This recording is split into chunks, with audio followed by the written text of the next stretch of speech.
other democracies have a responsibility to do everything possible to protect civilians who may be caught in harm's way. And this, again, is a crossfire, quite literally, of Hamas's making. The fact that it cynically and monstrously, deliberately, has people, men, women, and children, as human shields, puts its command posts, puts its leadership, puts its fighters, puts its weapons, puts its munitions underneath hospitals or even inside them, schools, mosques, makes this incredibly challenging. But we have to rise to that responsibility.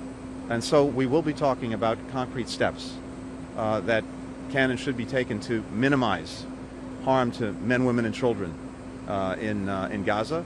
And this is something that the United States is committed to. I'm not going to get into the details here, but it's very much on the agenda. When I see a Palestinian child, a boy, a girl, pulled from the rubble of a collapsed building, that hits me in the gut as much as seeing a child in Israel or anywhere else. So this is something that we have an obligation to respond to, and we will. Thank you. I wonder if we could get your assessment of the current risk of the spillover in the conflict. Today, Hezbollah have said they've attacked 19 posts along Israel's border with Lebanon. The Houthis said the other day they're entering the conflict. And just secondly, while you're in the region, how do you expect to be able to get other countries in the region involved in sort of the day after plan that you're talking about, when there's rising opposition, rising protests against Israel from, we've seen Bahrain and Jordanians pull out their ambassadors? So we are determined to prevent escalation on any of these fronts, whether it's Lebanon, northern Israel, southern Lebanon, whether it's the West Bank, whether it's anywhere else in the region. And the President's been very clear in what he said publicly. We've been very clear in what we've shared privately. We've been very clear in some of the actions we're taking, that we are determined to deter any escalation. So with our partners as well, we're making sure that that message gets through. It's not in anyone's interest for this to escalate. And I think some of the other parties involved actually recognize that. But we're going to work on that every single day. You assess that that's happening, though?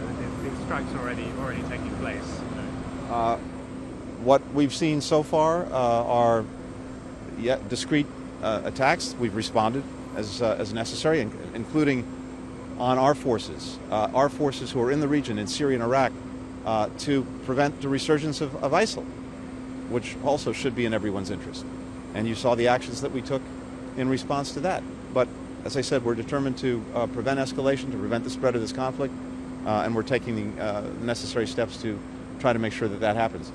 With regard to what comes next, again, I think, understandably, people are very focused on the day of, not just the day after. But we do have to have conversations now about how we can best set the conditions for a durable, sustainable peace, durable, sustainable security for Israelis and Palestinians alike. So I expect that those are conversations that we'll have an opportunity to pursue over the next couple of days. But this is a long-term effort, but we have to make sure that we're focused on it now. Thanks. Thank you all. Thanks, everyone.